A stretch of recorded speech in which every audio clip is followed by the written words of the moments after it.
Logika matematika subbab kedua, ingkaran, konjungsi, disjungsi, implikasi, dan bimplikasi.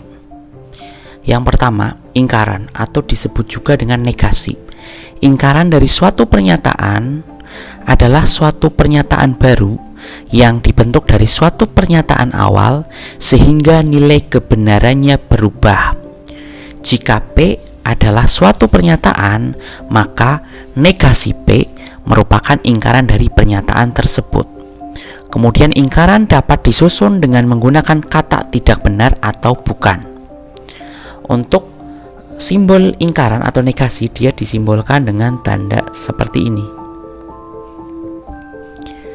Kemudian kita ambil contoh. Bisa kita lihat pada gambar. Di sini untuk contoh dari ingkaran atau negasi, Kuala Lumpur ibu kota Malaysia. Pernyataan ini bernilai benar. Kemudian ketika dirubah atau diubah menjadi pernyataan ingkaran atau negasi, maka akan berbentuk seperti ini. Tinggal kita menambahkan kata tidak benar atau bukan. Maka akan terbentuk kalimat Kuala Lumpur bukan ibu kota Malaysia. Di sini ada tambahan bukan, karena dari pernyataan awal kemudian kita rubah menjadi ingkaran atau negasi.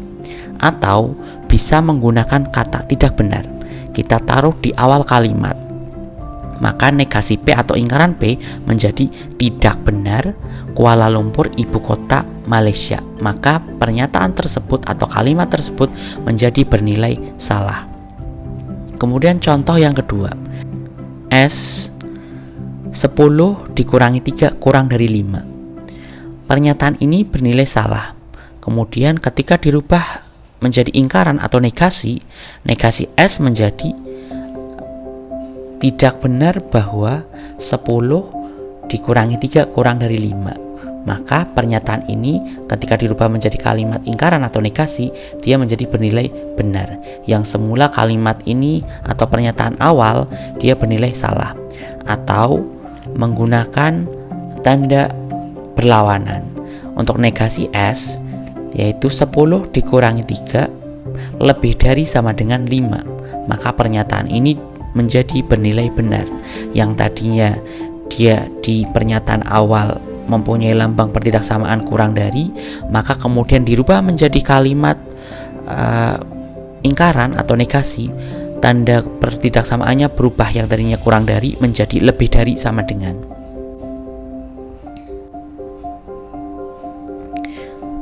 Untuk tabel nilai kebenaran ingkaran, untuk P bernilai benar, maka negasi P menjadi salah. Sedangkan jika untuk P bernilai salah, maka negasi P menjadi bernilai benar. Negasi atau ingkaran dari suatu pernyataan. Untuk pernyataan, apabila pada pernyataan atau kalimat dia menggunakan kata semua, maka ketika dirubah menjadi negasi atau ingkaran, dia akan berubah kata semua berubah menjadi ada atau beberapa. Gunakan salah satunya ada atau beberapa. Kemudian disambung menggunakan kalimat tengah menggunakan kata tidak. Kemudian apabila pada pernyataan menggunakan kata ada atau beberapa, maka ketika dirubah menjadi kalimat negasi atau ingkaran, dia berubah menjadi kata semua dan ditambah menggunakan kata tidak pada tengah-tengah kalimat atau di tengah kalimat. Kemudian apabila di pernyataan menggunakan tanda atau simbol persamaan, yaitu sama dengan, maka ketika dirubah menjadi negasi atau ingkaran, tandanya berubah menjadi tanda tidak sama dengan. Kemudian apabila pada pernyataan menggunakan tanda atau lambang pertidaksamaan lebih dari, maka ketika dirubah menjadi kalimat atau ke dalam bentuk negasi atau ingkaran, maka yang sebelumnya bidari kemudian ketika dirubah ke dalam negasi atau ingkaran, maka dia menjadi kurang dari sama dengan. Kemudian selanjutnya, apabila pada pernyataan awal menggunakan lambang pertidaksamaan lebih dari sama dengan, maka ketika dirubah menjadi negasi atau ingkaran, lambangnya berubah menjadi kurang dari. Kemudian apabila di pernyataan awal dia menggunakan lambang pertidaksamaan kurang dari, maka pada negasi atau ingkaran dia berubah menjadi lebih dari sama dengan. Dan seterusnya, apabila pada pernyataan awal menggunakan kurang dari sama dengan, maka pada kalimat negasi atau ingkaran dia berubah menjadi kalimat lebih dari. Kita ambil contoh. Tentukan negasi dari pernyataan berikut. Semua hewan berkaki 4. Maka ketika dirubah menjadi kalimat ingkaran dari pernyataan awal, menggunakan kalimat awal dia menggunakan kata semua. Maka ketika dirubah ke dalam ingkaran atau negasi, kata semua berubah menjadi ada. Ada hewan yang tidak berkaki 4. Di sini ada imbuhan kata ada dan tidak. Kemudian kalimat kedua, contoh kalimat kedua, ada ikan yang bernapas dengan paru-paru. Maka ketika dirubah menjadi kalimat ingkaran atau negasi, kata ada berubah menjadi semua. Maka semua ikan tidak bernapas dengan paru-paru. Kata ada berubah menjadi semua, kemudian ditambah dengan kata tidak. Selanjutnya contoh yang ketiga, 3 ditambah 2 dibagi 4 kurang dari 5. Pada kalimat awal atau pernyataan awal dia menggunakan lambang pertidaksamaan kurang dari. Maka ketika dirubah menjadi kalimat ingkaran atau negasi, lambang pertidaksamaan kurang dari berubah menjadi lambang pertidaksamaan lebih dari sama dengan. Itu contoh dari kalimat pernyataan yang diubah menjadi ingkaran atau negasi. Kemudian selanjutnya, pernyataan majemuk. Pengertiannya sendiri, pernyataan majemuk merupakan suatu pernyataan baru yang diperoleh dari penggabungan beberapa pernyataan tunggal dengan kata hubung kalimat tertentu. Misal, dan, kemudian atau, tetapi, jika, kemudian jika maka, kemudian jika dan hanya jika, dan sebagainya. Untuk pembagiannya bisa lihat pada gambar. Kata hubung logika yang digunakan atau yang masuk dalam kata hubung logika, dia menggunakan disjungsi, kemudian konjungsi, implikasi, dan bimplikasi. Yang pertama yaitu konjungsi. Pengertiannya sendiri dari konjungsi yaitu pernyataan majemuk yang disusun dari dua pernyataan yang dirangkai dengan kata hubung dan. Untuk konjungsi dia menggunakan kata hubung dan yang dilambangkan dengan notasi V terbalik, atau bisa kita lihat pada gambar yang saya lingkari. Misalkan P dan Q adalah pernyataan, maka konjungsinya adalah P dan Q, atau simbol disimbolkan dengan pengganti kata dan disimbolkan dengan V terbalik. Bisa kita lihat pada gambar di sini, P dan Q. Kemudian yang perlu diingat pada kalimat atau pernyataan majemuk, khususnya pada konjungsi, apabila menggunakan kata hubung tetapi, walaupun, atau maupun, itu dapat juga digunakan sebagai kata hubung konjungsi selama tidak mengurangi arti dari kalimat. Jadi pada pernyataan konjungsi, selain dan, yaitu bisa menggunakan kata hubung tetapi, kemudian walaupun, kemudian maupun, asalkan dia tidak mengurangi arti dari kalimat. Untuk tabel kebenarannya sendiri pada konjungsi bisa kita lihat pada gambar. Maka untuk pernyataan konjungsi, apabila benar dan benar, maka hasilnya adalah benar. Kemudian apabila kalimat awal bernilai benar, kemudian kalimat kedua bernilai salah, maka dia akan bernilai salah. Dan yang ketiga, apabila kalimat awal bernilai salah, kemudian kalimat kedua bernilai benar, maka akan bernilai salah. Kemudian apabila pada kalimat awal dia bernilai salah dan kalimat kedua bernilai salah, maka kalimat konjungsi tersebut akan bernilai salah. Nah, tabel kebenaran ini harus bisa diingat-ingat supaya memudahkan ketika mengerjakan soal atau pernyataan konjungsi pada pernyataan majemuk. Kita ambil contoh dari pernyataan konjungsi. Kalimat pertama atau P, bulan April terdiri atas 30 hari. Kalimat tersebut bernilai benar. Kemudian kalimat kedua atau Q, musim hujan di Indonesia terjadi antara bulan Oktober hingga April. Kalimat ini juga bernilai benar. Maka ketika dihubungkan sesuai aturan pada pernyataan konjungsi P dan Q, maka ketika kita sambungkan atau kita hubungkan menjadi bulan April terdiri atas 30 hari dan musim hujan di Indonesia terjadi antara bulan Oktober hingga April. Karena pernyataan awal dan pernyataan kedua dia sama-sama bernilai benar, maka untuk hasil atau kesimpulan dari pernyataan konjungsi dia akan bernilai benar. Nah, ini bisa kita lihat pada tabel kebenaran konjungsi bahwa apabila kalimat pertama benar dan kalimat kedua benar, maka ketika dihubungkan sesuai dengan aturan kalimat atau pernyataan konjungsi, maka dia akan bernilai benar. Kemudian selanjutnya, pernyataan disjungsi. Dari pengertiannya sendiri, disjungsi adalah pernyataan majemuk yang disusun dari dua pernyataan yang dirangkai dengan kata hubung atau dilambangkan dengan notasi seperti huruf V. Untuk tabel kebenarannya sendiri pada kalimat atau pernyataan disjungsi bisa kita lihat pada gambar. Untuk tabel kebenaran dari pernyataan disjungsi bisa kita lihat pada gambar. Untuk pernyataan P, apabila kalimat pertama dia bernilai benar dan kalimat kedua bernilai benar, jadi ketika kalimat pertama benar, kalimat kedua benar, kemudian dihubungkan dengan aturan disjungsi atau menggunakan kata hubung atau, dia akan bernilai benar.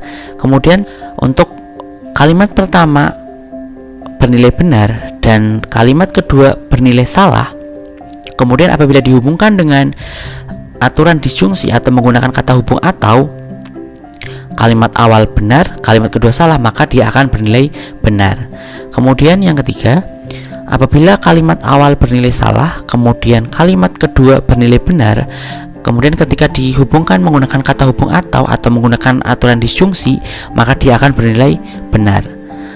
Yang terakhir, apabila pada kalimat pertama dia bernilai salah dan kalimat kedua bernilai salah, maka ketika dihubungkan menggunakan aturan disjungsi atau menggunakan kata hubung atau, dia akan bernilai salah. Jadi pada pernyataan disjungsi yang bernilai salah hanya jika kalimat pertama salah dan kalimat kedua salah, maka akan bernilai salah. Kita ambil contoh untuk disjungsi. Untuk P, 11 adalah bilangan genap. Seperti kita ketahui bahwa 11 merupakan bilangan ganjil, maka pernyataan ini salah. Kemudian pernyataan kedua, ada 13 bulan dalam 1 tahun. Nah, pada pernyataan kedua, seperti kita ketahui juga bahwa 1 tahun dia memiliki 12 bulan. Sedangkan pada pernyataan kedua ini dia dituliskan ada 13 bulan dalam 1 tahun, maka pernyataan tersebut bernilai salah.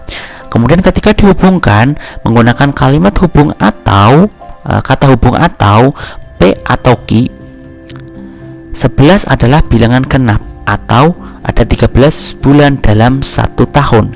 Karena pernyataan awal dan pernyataan kedua bernilai salah atau sama-sama bernilai salah, maka ketika dihubungkan dengan aturan disjungsi atau menggunakan kata hubung atau, dia akan bernilai salah. Kemudian yang ketiga, implikasi. Untuk pengertiannya sendiri, implikasi merupakan pernyataan bersyarat yang menggunakan kata hubung jika maka. Jika maka, misalkan P dan Q adalah pernyataan. Simbol implikasi yang digunakan adalah seperti kita lihat pada gambar, tanda panah seperti ini. Untuk P adalah antecedent atau syarat cukup bagi konsekuen. Syarat cukup bagi konsekuen Q. Untuk pernyataan Q dapat dibaca jika P maka Q, atau untuk P berimplikasi Q dan Q hanya jika P, Q jika P, Q asal saja P. Kemudian untuk tabel kebenaran dari implikasi bisa kita lihat pada gambar. Di sini apabila kalimat pertama dia bernilai benar, kemudian kalimat kedua bernilai benar, maka implikasi dari jika P maka Q dia akan bernilai benar. Apabila kalimat pertama benar, kalimat kedua benar, maka jika P maka Q dia akan bernilai benar. Kemudian apabila kalimat pertama bernilai benar, kemudian kalimat kedua bernilai salah, maka implikasinya adalah bernilai salah. Kemudian apabila kalimat pertama atau pernyataan pertama bernilai salah, kemudian pernyataan kedua bernilai benar, maka implikasinya akan bernilai benar. Kemudian apabila pernyataan pertama bernilai salah dan pernyataan kedua bernilai salah, maka implikasinya akan bernilai benar. Kita ambil contoh untuk implikasi.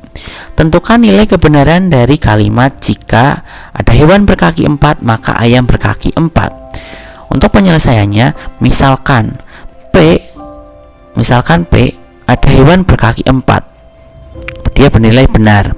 Kemudian yang Q, ayam berkaki 4. Nah, seperti kita ketahui semuanya bahwa ayam mempunyai 2 kaki, maka pernyataan ini bernilai salah. Kemudian apabila kita buat implikasinya jika P maka Q, maka dapat kita susun kalimatnya seperti ini. Jika ada hewan berkaki 4 maka ayam berkaki 4. Nah, karena pernyataan awal benar kemudian pernyataan kedua salah, maka implikasinya akan bernilai salah. Kemudian selanjutnya bimplikasi. Untuk pengertiannya sendiri, bimplikasi merupakan pernyataan majemuk yang dibentuk dari dua pernyataan dengan kata hubung jika dan hanya jika. Misalkan P dan Q adalah pernyataan, simbol biimplikasinya adalah P jika dan hanya jika Q, atau bisa kita gambarkan seperti pada gambar yang bisa kita lihat. Dalam tanda kurung, jika P maka Q, dan menggunakan kata hubung dan, dalam kurung jika Q maka P. Untuk P adalah antecedent, kemudian syarat cukup bagi konsekuen Q dan sebaliknya. Kemudian ketika digambarkan atau kita buat ke dalam tabel kebenaran biimplikasi, maka dapat kita lihat di sini bahwa apabila kalimat pertama dia bernilai benar, kemudian kalimat kedua bernilai benar, maka biimplikasinya akan bernilai benar. Dan jika kalimat pertama bernilai benar dan kalimat kedua bernilai salah, maka biimplikasinya akan bernilai salah. Kemudian yang ketiga, apabila kalimat pertama bernilai salah dan kalimat kedua bernilai benar, maka biimplikasinya akan bernilai salah. Kemudian yang keempat, apabila pernyataan pertama bernilai salah, pernyataan kedua bernilai salah, maka biimplikasinya akan bernilai benar. Kita ambil contoh untuk kalimat atau pernyataan biimplikasi. Tentukan nilai kebenaran dari kalimat 5 kurang dari 1 jika dan hanya jika 3 pangkat 2 lebih dari 9. Untuk penyelesaiannya, kita misalkan kalimat pertama sebagai P, 5 kurang dari 1. Seperti kita ketahui semuanya bahwa angka 5 dia merupakan lebih dari 1. Sedangkan di sini menggunakan lambang persamaan kurang dari, maka dia bernilai salah. Kemudian kalimat kedua kita simbolkan sebagai Q, yaitu 3 pangkat 2. Untuk 3 pangkat 2 dia hasilnya 9. Apakah 9 lebih dari 9? Tentu saja tidak. 9 sama dengan 9, maka penggunaan lambang pertidaksamaannya tidak tepat, maka pernyataan ini bernilai salah. Karena kalimat pertama atau pernyataan pertama salah dan pernyataan kedua bernilai salah, maka ketika diubah menjadi kalimat biimplikasi maka akan bernilai benar, yaitu 5 kurang dari 1 jika dan hanya jika 3 pangkat 2 lebih dari 9, maka pernyataan tersebut ketika menggunakan aturan biimplikasi akan bernilai benar walaupun pernyataan pertama salah dan pernyataan kedua salah, namun hasil akhirnya akan bernilai benar.